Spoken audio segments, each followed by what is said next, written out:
Welcome to the Viking Age podcast. It's the official podcast of thevikingage.com. My name is Chris Schad. I write for FanSided and Zone Coverage, and we do this right here on the Viking Age YouTube channel. We're also in podcast form on Apple and Spotify the very next day, but however you consume us, make sure you like, comment, share, and subscribe so you never miss a new episode and we can spread the word to the masses. Today's guest, you see him on the screen. He is Tom Schreier of Zone Coverage. I didn't have time to come up with a creative intro. So I don't know. Is there any way that you want to bill yourself before we get going? Yeah, here, I have a distracting fan. I forgot we were on TV here or whatever, we're on video. I have a distracted fan back there. I want people focused on what we have to say about the Minnesota Vikings. I haven't spent all this time driving to Egan to go to minicamp for people to look at my fan. That's my intro. The fan is not part of the well, you know what I wanted you on here was one of the points that I've been making the last couple of weeks is I'm tired of people outside of the building talking about the Vikings, because you get people like Colin Cowherd, they go on their show and they're like, well, the scouting report 2 years ago said that JJ McCarthy has a solid arm, and his producer will be like, well, no, actually, a lot of people, nope. I don't want to hear you. You're going to end up like my last co-host. Nope. Jason McIntyre, by the way, like legit media guy. I think he was kind of like a media critic. I used to follow him. I guess, read his stuff a little bit, but I'm trying to remember where he was. But yeah, sometimes I look, I'll like pop it on every once in a while. I'll be like, oh, that's the person who's opposite Cowherd. But yeah, so Jason McIntyre catching strays for providing information. Also firmly on the JJ McCarthy train, because he talks to people inside the building like Aaron Jones who go on and on about JJ McCarthy and talk about his leadership and everything. So since you actually talk to people inside the building at Vikings training camp, or at least we're at the press conference, what did you hear about JJ McCarthy at minicamp this week? Well, first, just to kind of set the context, you don't have to be in the building to look and go, hey, they could add Aaron Rodgers, right? Who's friends with O'Connell. I'd forgotten that O'Connell was drafted. This gives a little context. So Rodgers 05, I believe, right? Drops in the draft. Remember the green room, all that. O'Connell drafted in 08 by New England, I believe 3rd round.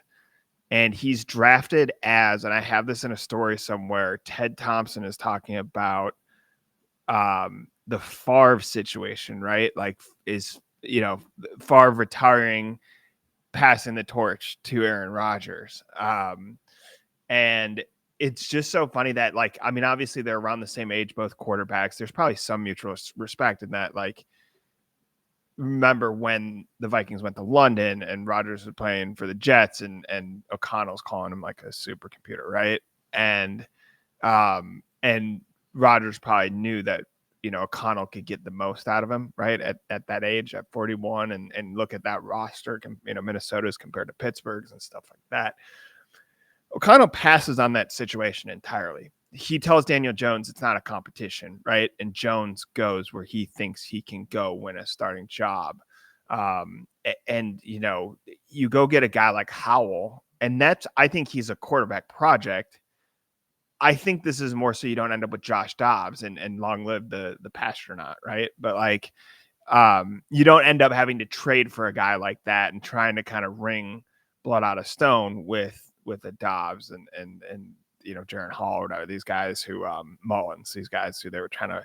I think he wants like a pseudo starter behind him. I think it's twofold. I think he's in case McCarthy gets hurt again, God forbid, or I think he may also resurrect quarterbacks and flip them. You know what I mean? He may try to, like, in the back end be like, we believe in McCarthy, but I'll take a guy, fix him, and then try to get some value for him later. Either way, every indication is that, like, they fully believe in McCarthy. This is not a wait one more year behind Rodgers, which obviously doesn't make sense from a cap or like financial standpoint. But beyond that, it's not like I have to give him another year. It is Howell will press him, right? In camp, he'll be like the insurance in case something goes wrong with McCarthy, but it's his job. And then when you hear them talk about it, and obviously you can see the quotes, whether you watch a video or read about it in the paper or whatever, it is I found McCarthy last year just in the locker room. Everyone was distracted because Justin Jefferson was talking, and I just saw him out of the corner of my eye, and I just said, like, hey, what are you doing? You know what I mean? What are you doing right now when you can't play, when you're rehabbing? And he literally just would sit in every meeting, right? And this is to connect with the coaches, connect with the players, but also to understand how they're scouting the other team. He would write up a scouting report, go, this is what I see from this linebacker. This is what I see from this corner. This is what I know about the opposing team's offense, right? And then he would go to that coach later. He has literally an iPad he showed me with all these notes and go, is this what you're seeing? And it's so that he can prepare as though he was playing in the game. And we don't really know, obviously, if he would have come in. I suspect after Darnold had that bad game against Jacksonville, they maybe would have thought about it, right? But ultimately, Darnold bounced back and played really well last year. It's possible McCarthy never would have played anyways. And while he obviously isn't feet on the ground with the injury until recently, he was preparing like that. And I think that leaves an impression on players. I understand the criticism. I think you were talking about Cowherd, and I was seeing it in an outline here. Cowherd, do you remember exactly what he said? Something like he didn't have, like, McCarthy doesn't have an elite trait, right? He doesn't have an elite trait, and that's what I have written down here. Yeah, he's not wrong. Like I've heard about the arm strength. I believe that he can make all the throws. I know that's like a cliche, but I think like within what O'Connell wants of him, he can make the throws. That is different than Darnold, who could throw deep and short and then would lose linebackers. So at some point, O'Connell was like, I'm not going to have you throw anywhere near where a linebacker should be, right? Unless I guess they're pressing the line of scrimmage. But like, he's not making the intermediate throws. He also, I think McCarthy has some gumption that Kirk Cousins didn't have. I think Cousins thought the game well, prepared well, had the physical attributes. I mean, probably not to the level of maybe the high end quarterbacks, but like was good enough, obviously, to carve out a career. And as we know, make a lot of money. But Justin Jefferson had to tell him, just throw a 50-50 ball, man. Like, as long as I'm not double covered and they're not like draped on me, like if it's one guy, I'm going to grab it. He's not going to have a chance. I'll reach it at a higher point than the corner. Right. And so, I think McCarthy, when you talk about like that winning pedigree and stuff, like, yes, you look at Michigan, you had an NFL coach right there, a guy who would coach in the NFL and ended up in the NFL again with Harbaugh. I know they ran the ball a lot. I know they had the infrastructure. Like you're Michigan, you can recruit really good players there. So he had really good players around him. I think with McCarthy, it's actually a bet on the O'Connell system, right?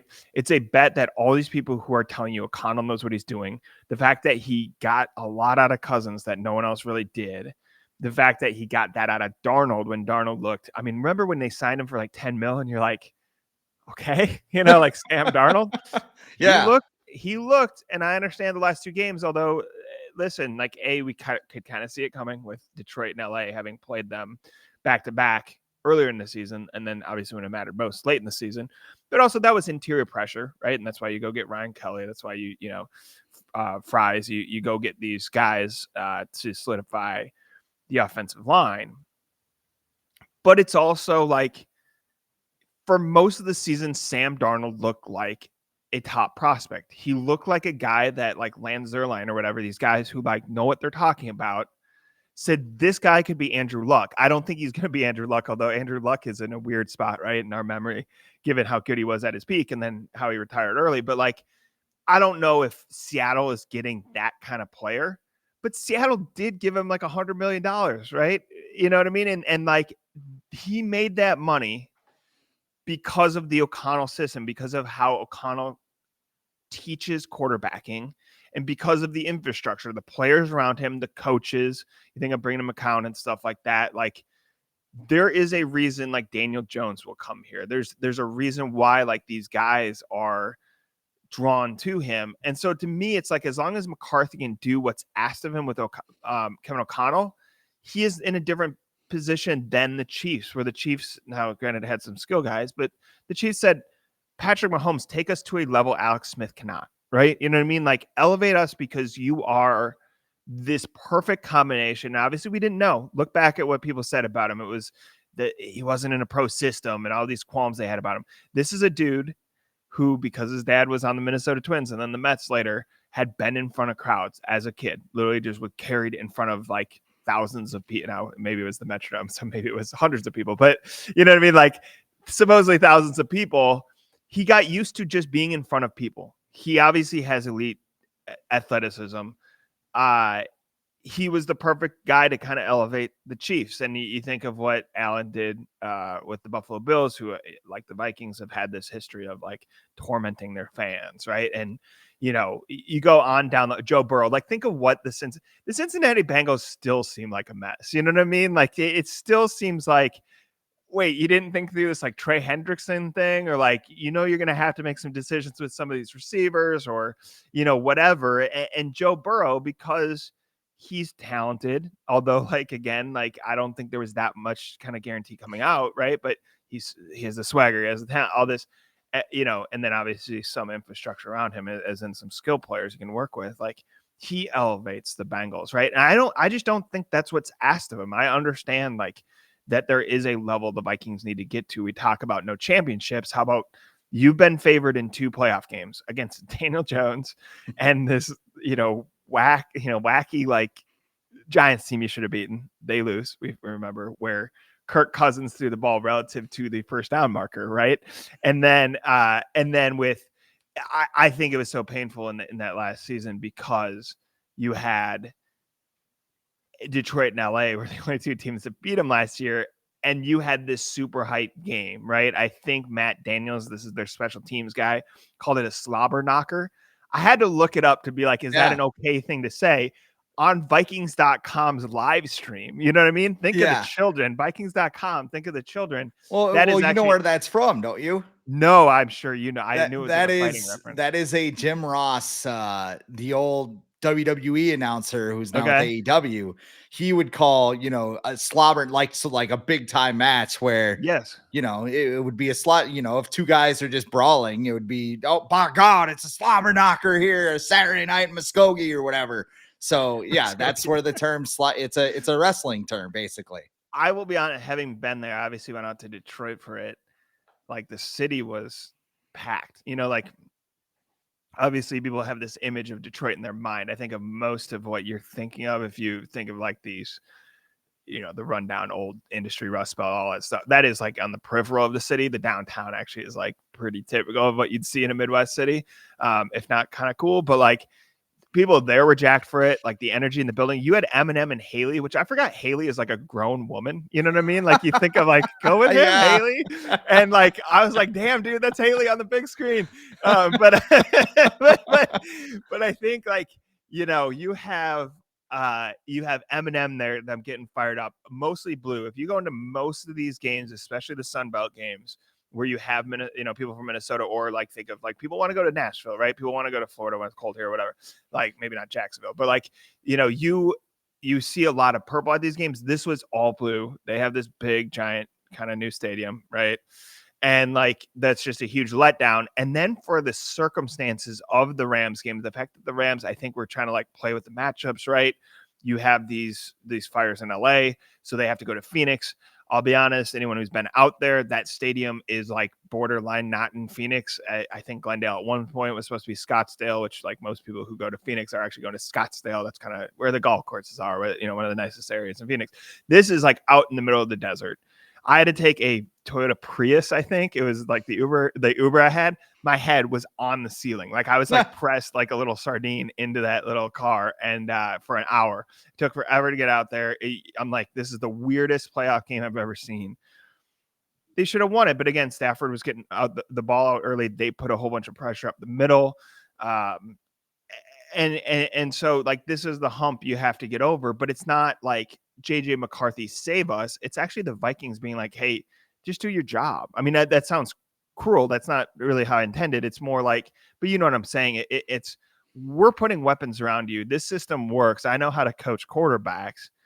He just has all the physical traits and the gumption to do it, right? He can run fast enough. He can throw hard enough. He can go through the reads correctly. He will put in the time, right, to prepare for the games. And he has the winning pedigree. And it goes back to like, I think this Nazareth Academy in Chicago, where he grew up and where he went, is a winning program, and he won there, right? He goes to Michigan and gets over the hump for Michigan there. And I think I get what Coward's saying, and I actually don't think he's wrong. Also, like, people in the building are going to be biased. They all believe in McCarthy, but they do because like, they have reason to do it. It's because he's not going into a Zimmer program where he might be feuding with the coach, or the coach prioritizes defense, or we're talking about interceptions in camp. That is probably him, A, learning, B, like taking risks that he should take in camp and probably won't in week 1. Right. And so like it is, but also there's something about, like, I think when Zimmer says, Kirk, go throw interceptions, it's fine. He goes, dude, I don't believe you, man. I don't think it's gonna be cool if I chunk the ball down the field. Notre Dame, 4th and 8. I just think, well, and beyond that, I just don't think he believed Zimmer when he's like, he'd go on the sideline and Zimmer would go, hey, my defense is fried, right? Like, I think with O'Connell, there are certain risks. Do you throw into triple coverage and you misread the, you know what I mean? Like the pre-snap read? Hey, that's your fault. I think he gets more upset. I think of that first play in Philadelphia with Cousins, and I only remember this because it was in the Netflix show. So for people who saw it, this is an innocuous play. First play of the game, it's literally run up the middle. They just get stuffed, right? You know? And O'Connell actually so he usually sends 2 plays with these guys. Again, this is something that McCarthy, whoever he drafted, would have to be able to process. So it's 2 pretty complicated plays. He sends one and he says, if you see something in the pre-snap read, do the second play, can. And I'm bringing my, my hands up, I guess, by my head, right? And rolling in a fist. People have seen this. They're like tapping their helmet. That's just can the play, go to the second one that I said, right? And that all that is in the pre-snap read, it's showing they're selling out to stop the run, or they're selling out to stop Jefferson, or they're in this coverage and we thought we'd be in that coverage, right? Or they'd be in that coverage. And so that's, something he has to run. But I also think O'Connell gets more upset if you just don't do that, right? If you're Kirk Cousins and you just got to hand it off and go to second down instead of can it and throw to the tight end or whatever I don't know what the second play would have been, right? But, use these tools at your disposal. Use the fact that, like, I've designed this scheme to get guys open for you, that you have Hawkinson. And not only that, Hawkinson and Oliver, it is so funny that the Vikings have emphasized now that Oliver is the best tight end too, right? We heard Wes Phillips, the great Wes Phillips, who I love. I would say anyone who loves the Vikings and like wants to know how offense works, like that dude is funny, and he actually will kind of teach you in these press conferences to the extent you can without giving himself away, like how this works. Wes Phillips is going this tight end too. We know O'Connell lost Johnny Munt, who he declared, apparently controversially, that he is the tight end in the league. Yeah. And so what is this? Gavin Bartholomew now out of Pitt is supposed to be the guy they drafted, is supposed to be the next guy. But like, they have now 2 tight ends, one who's ginormous and can block, and the other one who is essentially kind of like a receiver. You have Addison, assuming he doesn't have the legal issues. You got this Felton guy who I think probably needs technical work, although I would assume Keenan McCardell, the great receiver, we'll remember, who is now the receivers coach. I think he wanted Felton because he had like these raw tools, and he's like, I can probably teach him how to run routes and stuff like that. But like, you go get Felton because you want these options. And then the ultimate option is, hey, when in doubt, throw it at Jefferson. He probably will catch it. So I think O'Connell gets less frustrated with like, hey, there was a turnover here, and more like, just operate the system. You know what I mean? Like, if I give you 2 plays and the first one doesn't work against his defense, go to the other one. If they're hounding Jefferson, just throw it to Hawkinson. You know what I mean? And like, even if you look back at that Detroit game, and again, I know Darnold was under pressure, but like half of these, if he just lobs it anywhere near near Hawkinson's open for a lot of that game. And so it's just like, McCarthy doesn't need to be able to throw it 100 yards down the field, right? He needs to get it to Hawkinson, whether he's using his legs, using his arm, a combination of both. He checks in the right play. He just needs to identify Hawkinson's open, make them adjust, keep going to him until they go, okay, we'll take a guy off Jefferson to go guard Hawkinson, right? And so I think that's their goal with McCarthy. And that's the difference between how they view it internally and maybe how someone who Cowherd, who's using some good analysis here. Yes, there is not an elite trait. What he's missing is like, hey, the system should elevate him. And when Cowherd says that, there are 2 things that come to mind.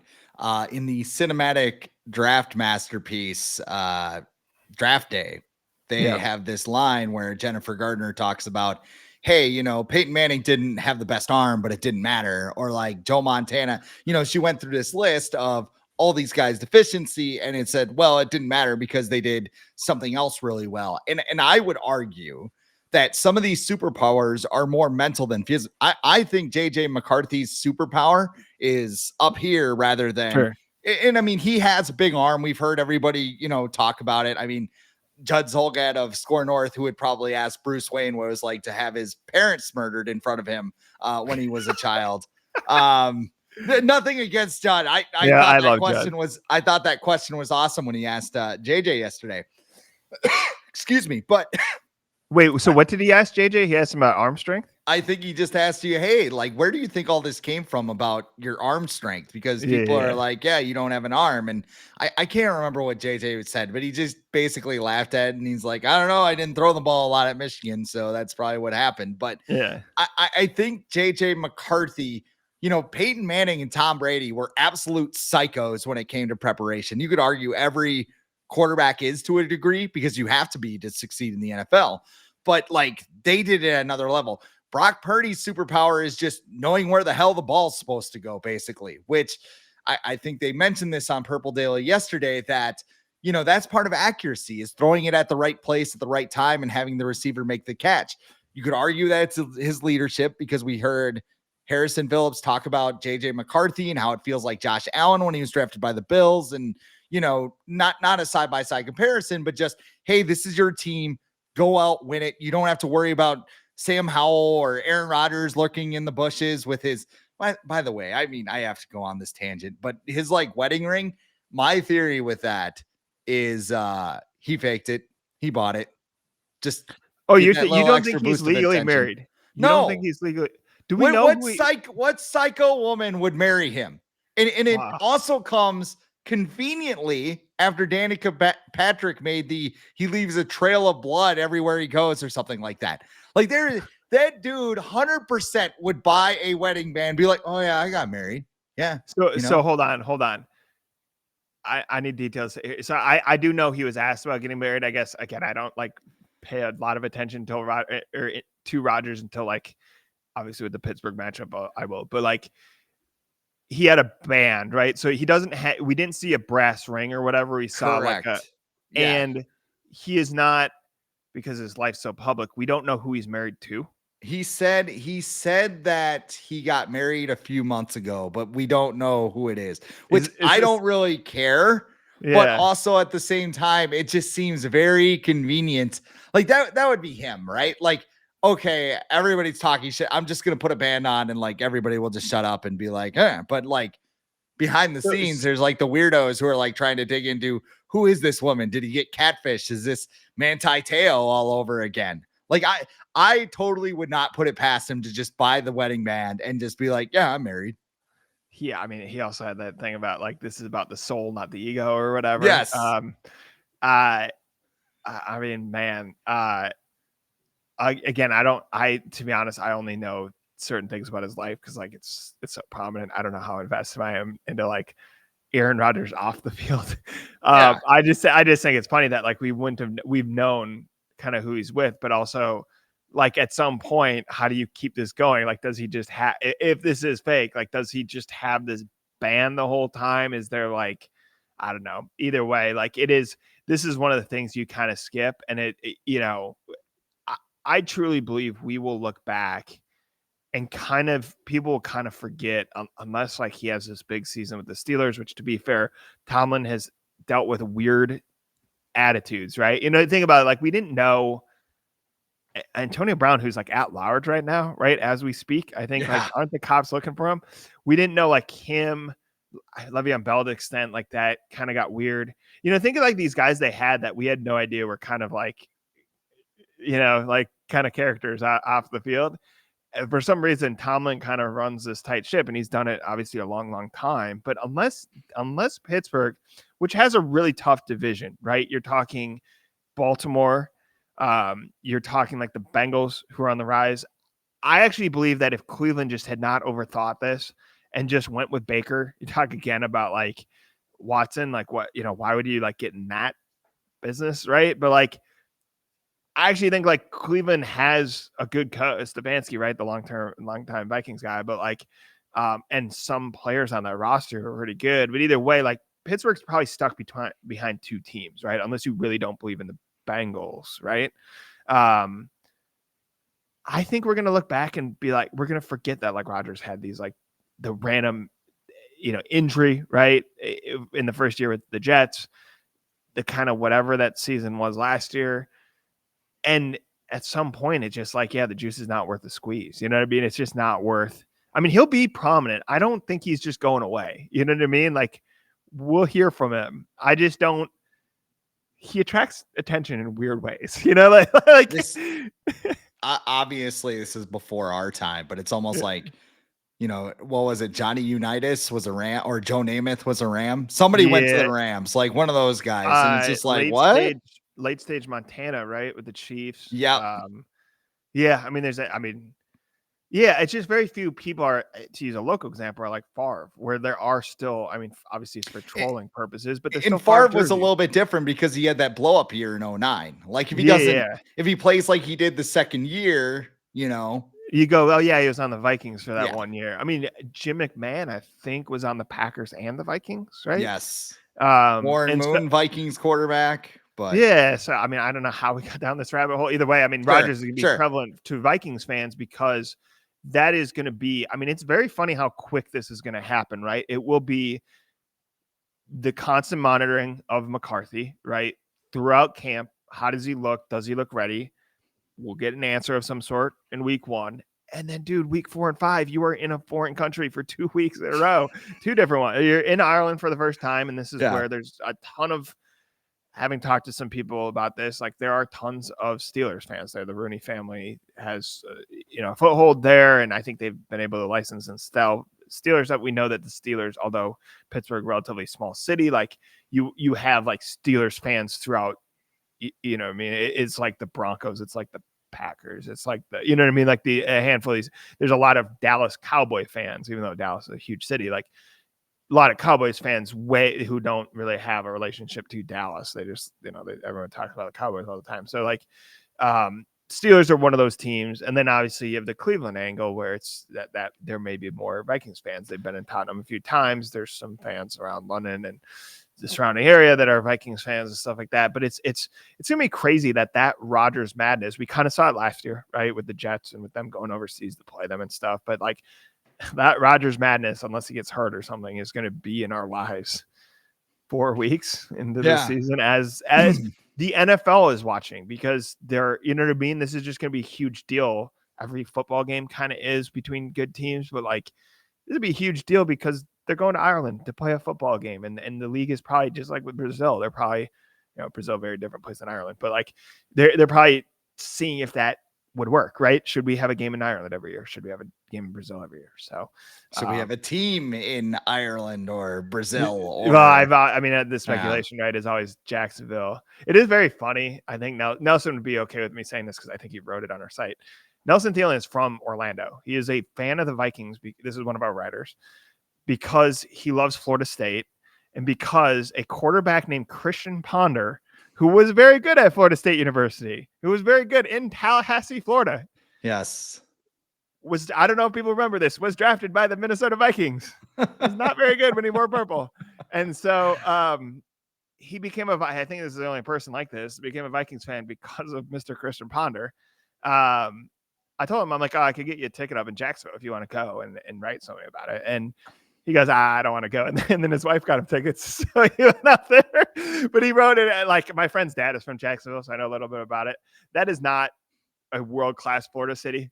You know what I mean? Like, you can have a good time in Miami. I'm sure you could in Tampa. The Buccaneers have a pirate ship, right? That is not, Jacksonville's not a great city. I mean, that's always a speculation, right? And I think, they've tried NFL Europe. I think more what they're angling for, and I think what the Vikings have wisely tapped into, is more kind of this aspect of like, if you're an American soccer fan, right? So if you're an American who follows like the Premier League, you have a team, you have Chelsea, you have Man United or whatever, right? And I don't think like any of those teams are going to none of those leagues are going to put a team here, not in Minnesota, but in New York or LA or Chicago, whatever. They just know that there's American fans who get up in the morning and watch their team and are as loyal to it as they would be to an NFL team or whatever. And I think they want the reverse of that. We see that. We've had writers, contribute to us from overseas.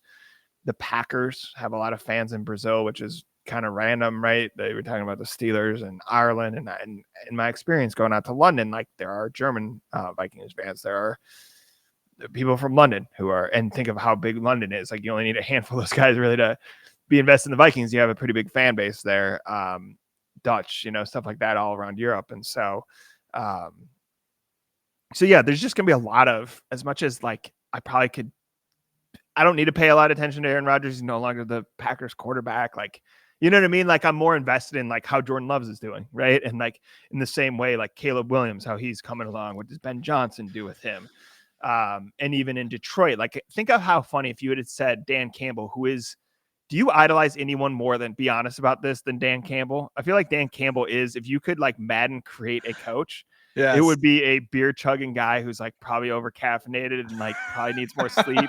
Also just yoked. Like, is he just in the gym or the film room? Does he literally, I think the gym's right next to it and just goes in between the two all day.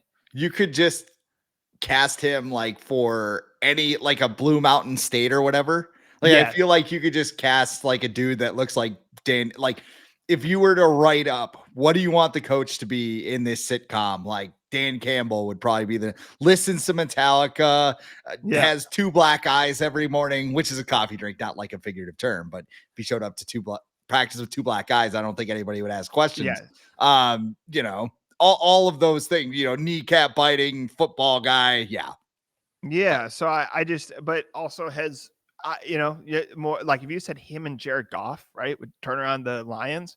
When he had the kneecap thing, I remember texting my friend and I was like, yeah, so this dude just isn't serious. Like he's just not a serious human man. And yet, like, I guess my point with Rodgers is what now? I was going to say he's a damn good coach. Like, I've said this before. When he was hired, my friend Renee and I were talking, and we go, I can't remember if I said it or she said it, but I said it's kind of like, they just went out to the bar and with this guy, and they're like, "Here's this tower of beer. If you could chug this tower of beer, you could be head coach of the Lions." And he goes, "You're on," and they're like, "Oh shit, he did it. Now what?" Like like Homer Simpson. You're a Simpsons fan. Like when Homer found his long lost brother Herb, and he's like, "Can you make a car for me?" And Homer just makes this like $80,000 monstrosity, and it's got like a bubble and a horn that plays like cucaracha. Like that's what Dan Campbell felt like. Did you ever play? Is it the Simpsons Hit and Run? Is like their Grand Theft Auto knockoff? I've never played it, but people love it. They should bring it back. They're remastering. It's probably a licensing issue. Not that we need to get into this on a Vikings podcast, but I think it's like GameCube era. It's like PlayStation 2 or whatever that would have been. Maybe original Xbox. Like you can use that car. You can use like the little rocket that I think it was like Bart had, but like, yes, there's like space age looking car. Basically, you can use it in the game. And I think that's what it is. It's the Homer.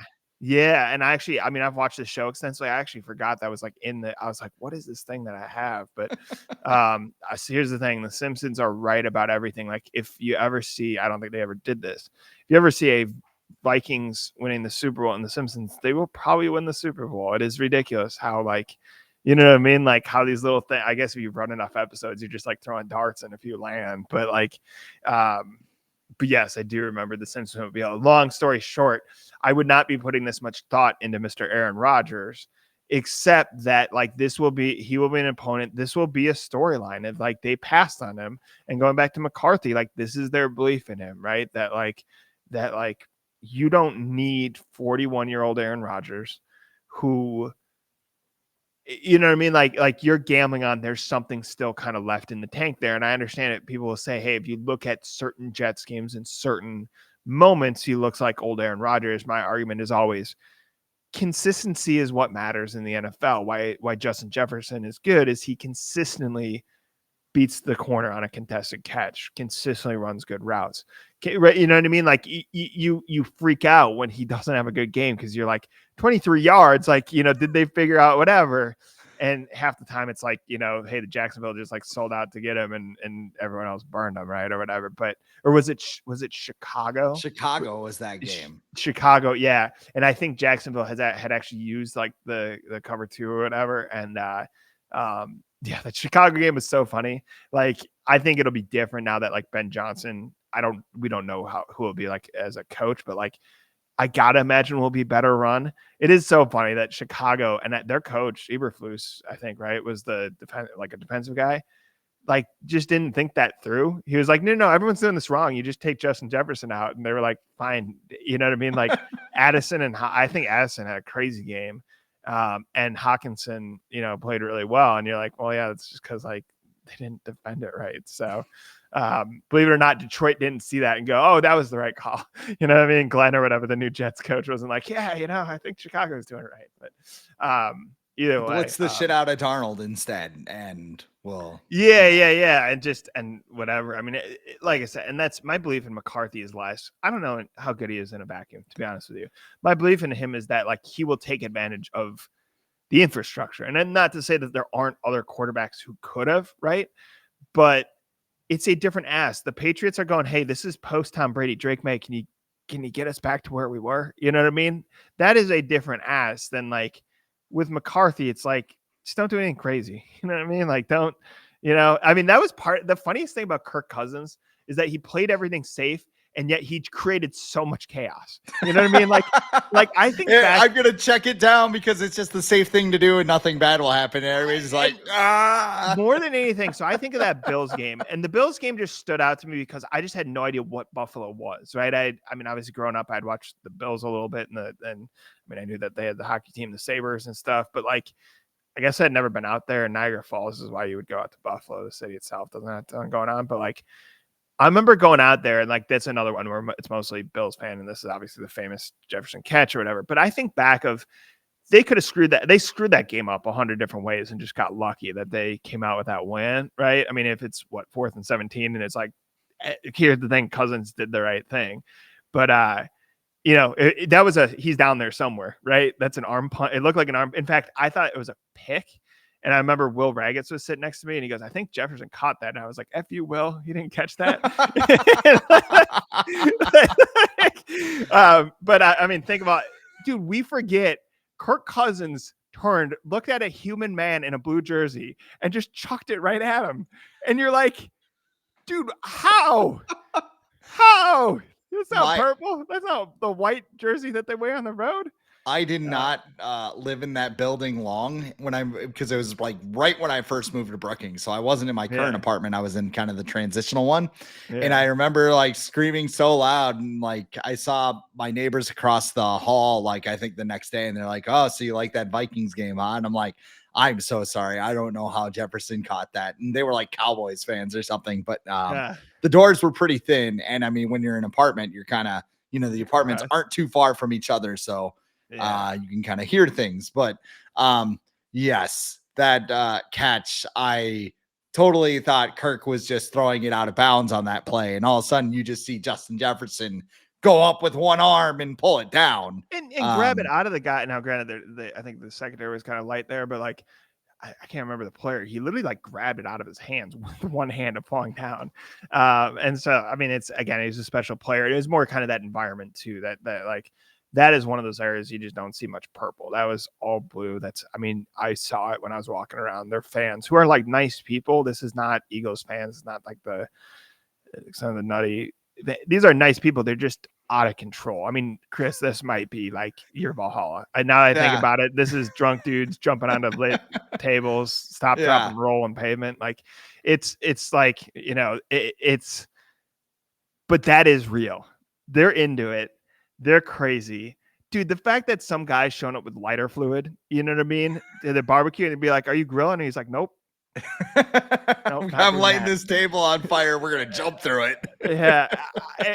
I guess I didn't see any lit tables. I did see someone jump through, and you do see dizzy bats and stuff, but like it is, it's just kind of, I mean, obviously it's just insanity, but like they're in that environment for them to pull off that win. And I think there is something to like the O'Connell method, right? It's not like he's done right. They still need to win the playoffs. And obviously that's the ultimate measure of how you do under pressure. But there is something about, he gives these guys like pretty straightforward instructions so that they can deliver in these crucial moments. And I understand, as much as I joke about like Cousins lining up under the guard, because that is objectively funny. Like these are completely chaotic situations, especially on the road, where you have to make decisions in a split second. And I think, like, again, it goes back to McCarthy. I think this is where their belief is. Like, he's been under pressure. The Big House has 100,000 people. They're desperate for a championship. They want a winning team. You also have a crazy coach. Like, I don't care. I know, by the way, Harbaugh, I assume you were a Harbaugh guy when everyone was melting down when Harbaugh came here thinking he had the job. I assume you were. Yeah. He has dealt with someone who is insane, who is a crazy person who coaches, football and has coached or will coach in the NFL right now. And like, I think he's dealt with these kind of things, and I just think he will do it more clear-headed. I'm not saying he won't throw bad picks or that he might look like a little wide-eyed when he lines up in week 1, right, and stuff like that. But I really think the belief is you can call it intangibles, but these are real things. Like, he's going to have to go deliver in Chicago with a second-year Caleb Williams. I understand that in the past they have played in Chicago, and no matter how big that city is and how much history they have, it is not as hard to play in a stadium that's not entirely full, and there's a lot of Vikings fans there. You know what I mean? It's gonna be different. I think it's gonna be hard for people in Minnesota to get a ticket to Monday Night Football in Chicago with a team that has some belief around it, right? And so I think they believe McCarthy's the kind of guy who can go in there. As in any other league, he'd be a rookie, right? If he's a baseball player, if he hockey, I believe, like a first-year player, first-year starter.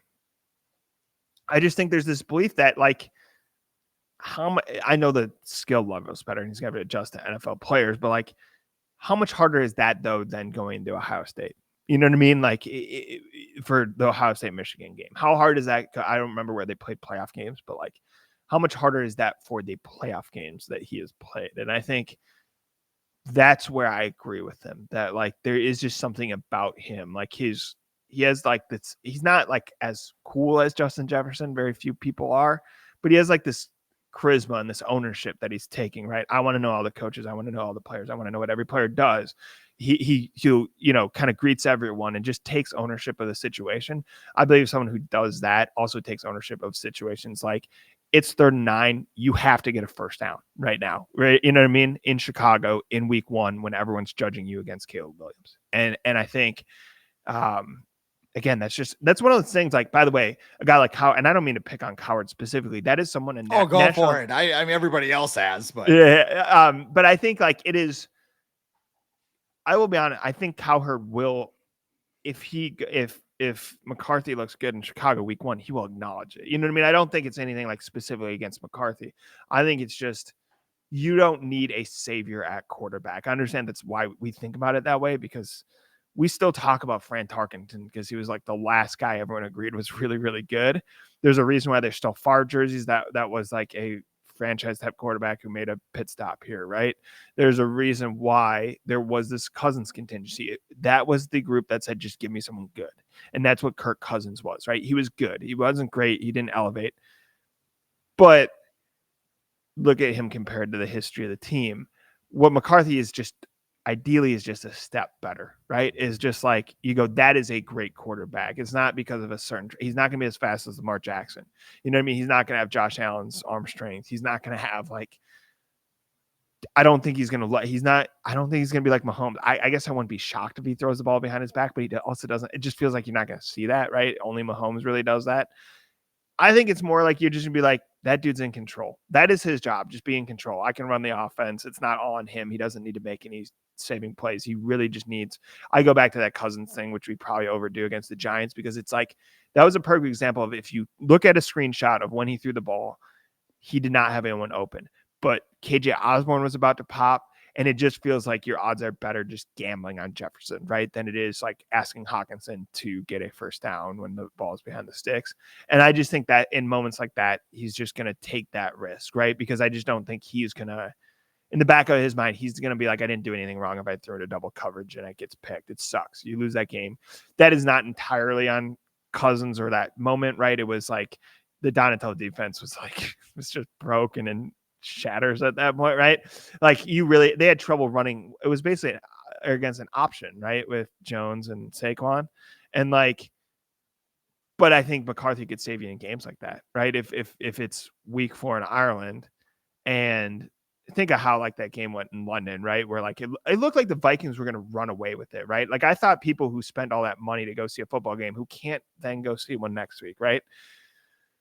Might have left, because remember how that game started, and like all of a sudden we're like, dude, Stephon Gilmore had to come up with an interception. Old ass Stephon Gilmore had to come up with an interception to make sure that Rodgers, who's driving down the field, doesn't screw up, you know what I mean, this season early. And think of how like these games are just wonky. Think of the New Orleans one where that came down to a double doink not going in, right? And that was without, I think it was without Kamara, and I think Andy Dalton like started that game and stuff. So like I think it was Winston was their starter or something like that. So like those are weird games. I think one thing McCarthy might be able to do is tap into kind of that mindset O'Connell has, which a lot can go wrong and he can salvage a game. What he can't have happen is interior pressure the whole game, and Darnold's holding the ball for like 5 seconds and has nowhere to, doesn't know where to go with it.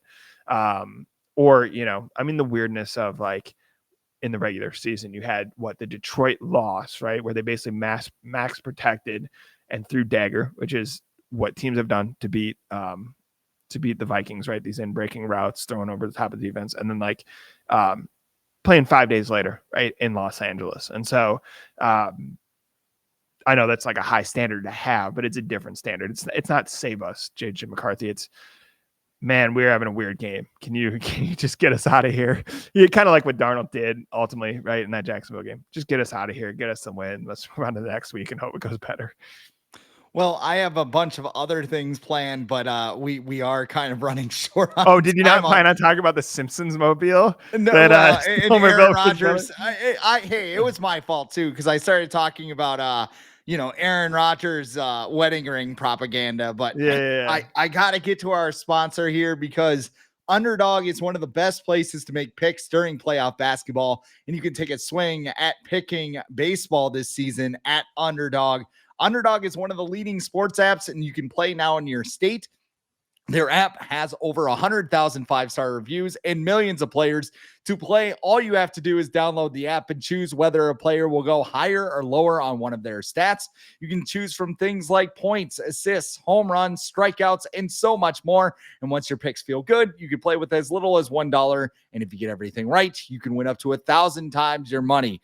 I've been playing Underdog for years. There's a lot going on right now, starting to kind of wind down now that we got the finals going on. But you could always go higher on Shea Gilgeous-Alexander's free throws if you're into the free throw merchant thing. Maybe you're a Tyrese Halliburton guy and you want to go higher on his points, or maybe you just want to do some baseball and maybe you want to, put some action down on the Twins. Maybe you want to go higher on a Byron Buxton home run, or lower on, I'm trying to think how everybody's hurt for the Twins. This is very difficult right now, because I was going to say Bailey Ober's bad mechanics. Yeah, Bailey Ober's launch angle on his home run. So I don't think launch angle. I thought you were going to say over on Bailey Ober's ERA, and I was like, let the man like. I was trying very hard not to mention Bailey Ober after what happened yesterday. I just want to point that out, where his DMs aren't exactly a fun place to be right now. Let's just leave it at that. But you can go higher or lower on any of that at Underdog. Download the Underdog app. Sign up now with the promo code The Age to unlock a special offer of up to $1,000 in bonus cash when you make your first deposit. Join in on the fun when you sign up with the promo code The Age. Climb your special offer today and get up to $1,000 bonus cash instantly upon your first deposit. You must be 18 plus, 19 plus in Alabama or Nebraska, 19 plus in Colorado for some games, 21 plus in Massachusetts and Arizona, and present in a state where Underdog Fantasy operates. Terms apply. Void in Colorado if you are concerned with your play.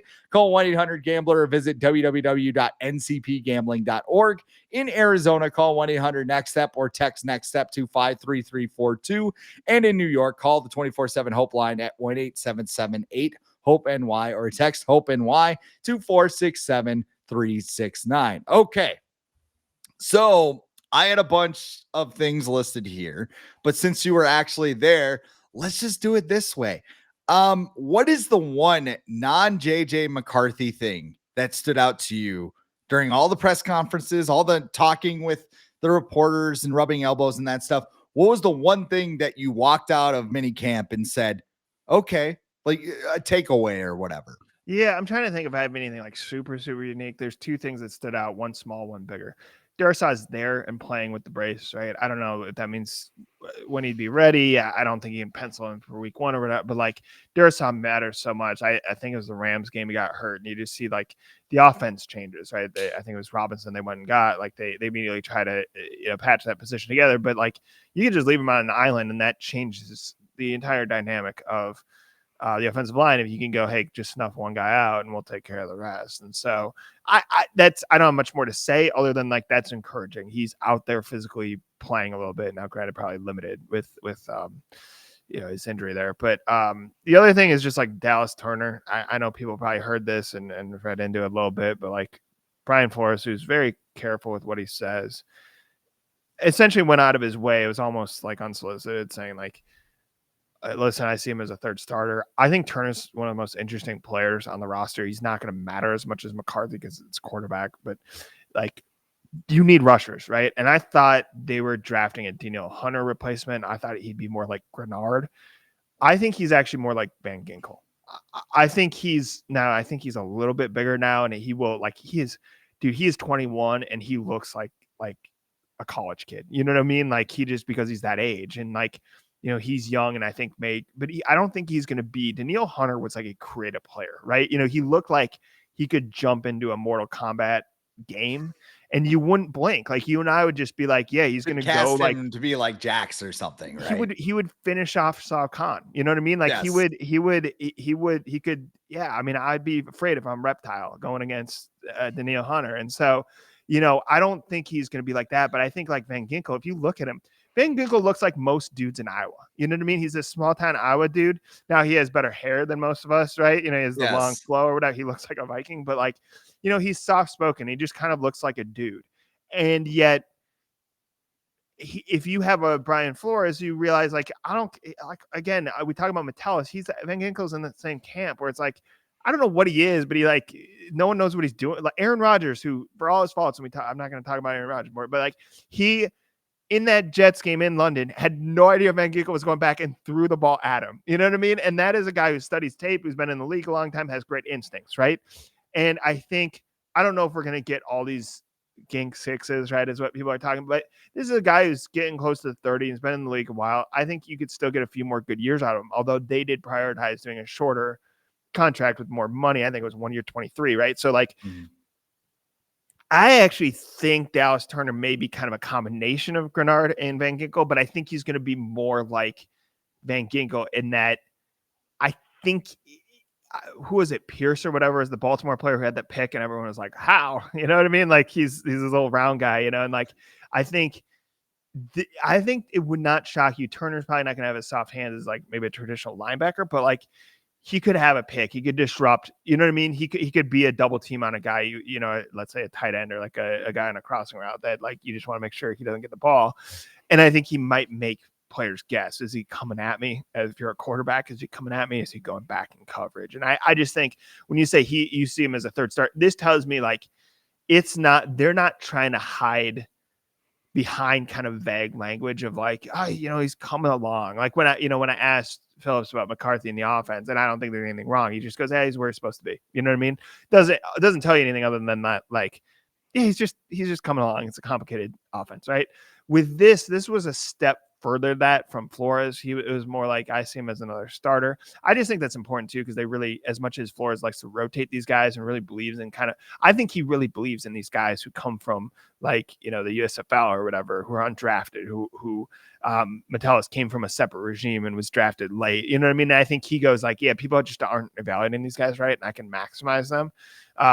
But I think like he also sees this value, and like Turner can do a lot, and let me see if I can do all this stuff with him. And so I just think that was a pretty strong vote of confidence. And so I'm emphasizing that not because people wouldn't have heard that. I understand like you just had to listen to that Flores press conference or people talk about it on their podcast stuff, but it's more like this is a huge deal if Flores fully taps into Dallas Turner, because I think Dallas Turner is a really elite athlete. And I think like, I understand why people just want production right away. It's one of the few sports. Like think of how long a baseball player sits and incubates. Think of like hockey players, same way. it's more like basketball where you kind of have this expectation immediately that they'll step in. But given his age, I don't want to overplay this, but like this is a dude from Florida who went to school in Alabama, who I think when he came here was like, I don't even really know much about Minnesota. And I was like, well, admittedly, like people in Minnesota obviously know Florida well, but like how many people in Minnesota like really know what Alabama's like, right? And so like for him to come and adjust, and I think more importantly, like grow into his body, learn the defense for a year. It's not as complicated as the offense, but it is a more complicated defense because the advantage to both the offense and defense, and I think why Flores and O'Connell work well together, is that they're not systems. They are literally like, they are just evaluating players and being like, how do we maximize all these guys and have them react to the defense rather than kind of creating a system that hopefully the defense reacts, accordingly. And same thing offensively. Like if you hear guys like Blake Cashman talk, and this is a veteran, right? He goes in meetings, we just tell Flores like, hey, what if we do this? And he go, and he'll kind of think about it for a second and go, yeah, if we, maybe on these plays, we should have a linebacker come and blitz, right? Because they keep, they're not accounting for that at the pre-snap check or whatever it is. And so that is a complicated defense. It's great if you're Cashman, you've been in the league forever. Grenard, you've been in the league forever. Van Ginkel, you've been in the league forever.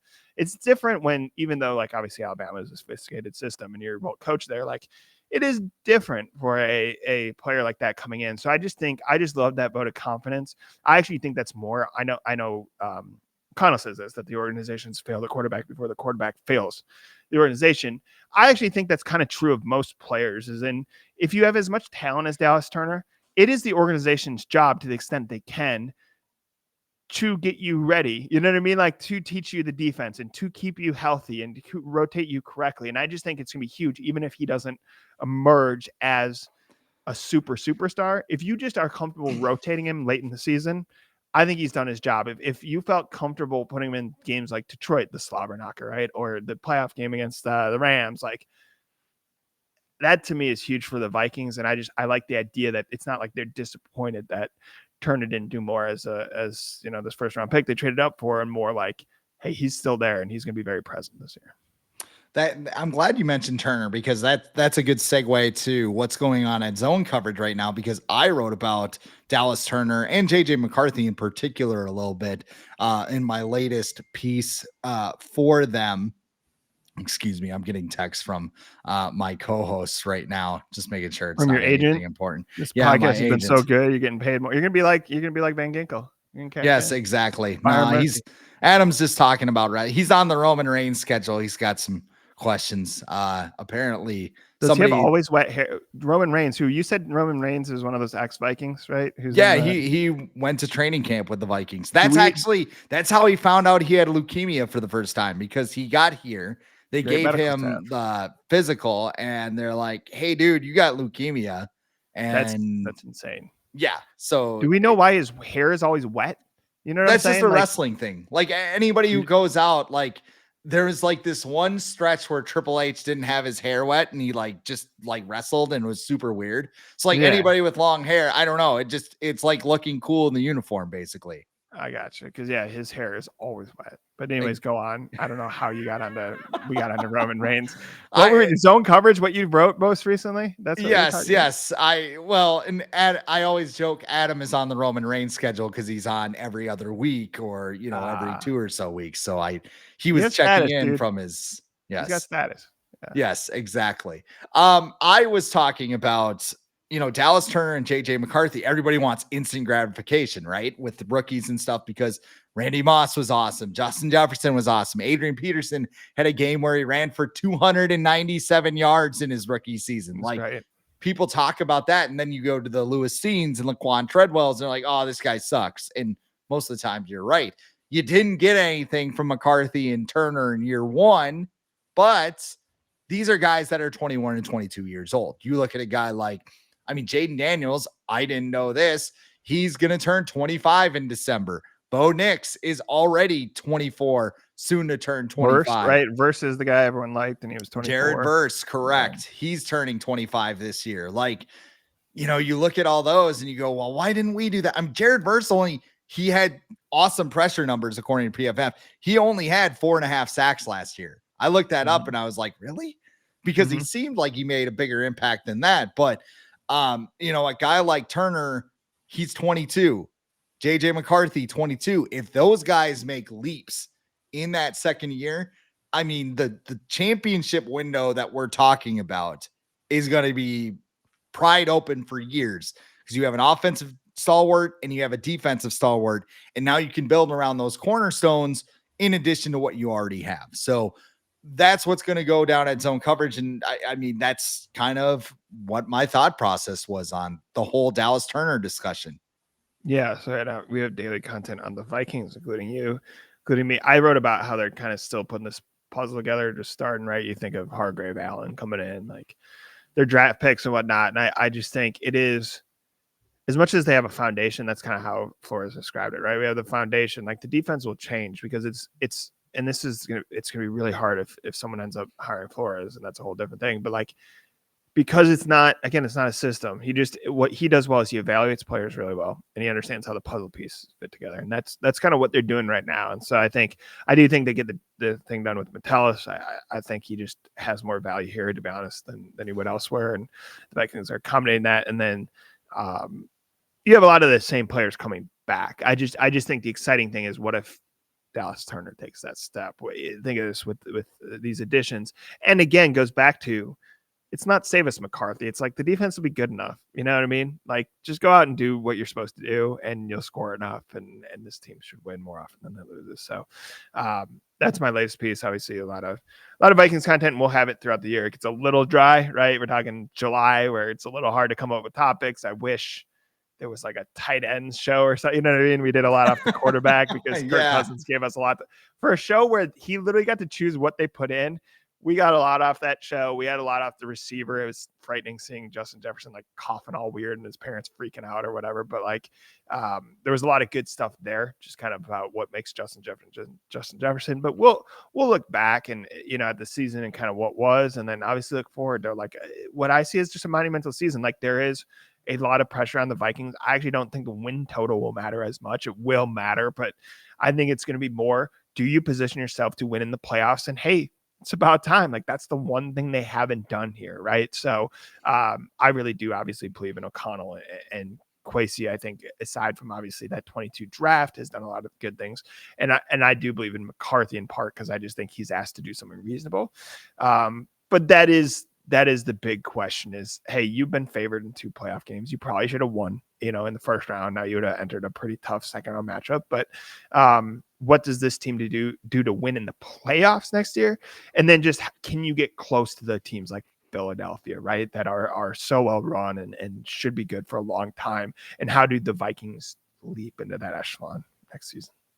You can read all about that at Zone Coverage. Also, too, if you're not ready to talk about football, we got Twins coverage.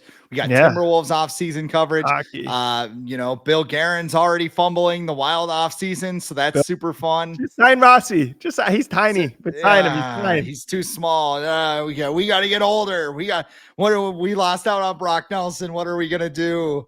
It is a bummer. I'm 35. I'm 6'2", 250.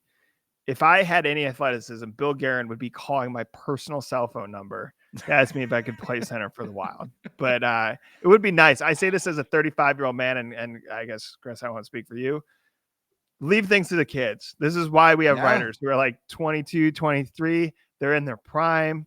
They still got their mind. I'm crazy, dude. I started talking about The Simpsons on this show. I talked a lot about Aaron Rodgers. Dude, I'm losing it. Like, we need to turn things over to the youth.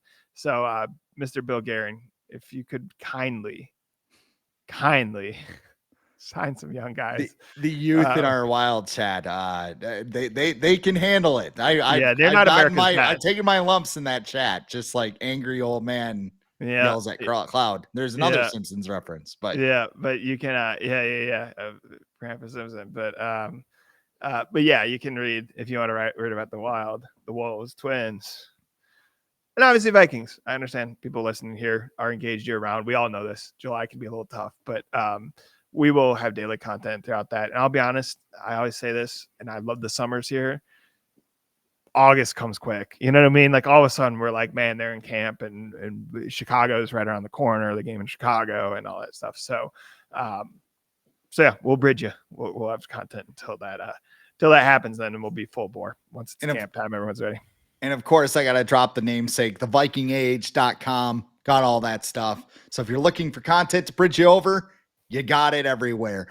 This is the Viking Age podcast. However, I am Chris Schad at the real Chris Schad. He is Tom Schreier at T Schreier 3. TSCHREIER 3. Yep. Correct. He doesn't post much, but when he does, I promote our writers. I promote the youth. No one cares what a 35-year-old man has to say on social media. I don't retweet you, Chris. I retweet our young people with those supple minds. That's what I do. I don't know if supple is the right word to use there, but yeah. Final tangent to the episode. But I do remember I went to our friends at the Bar Down Beauties podcast, Jesse Pierce and Kirsten Kroll. And I was talking about Matt Boldy, and I'm like, yeah, you've probably seen my tweets on social media. And she goes, yeah. Hey, so, I told you, you're coming around. You're changing. You're a changed man. Matt Boldy's great.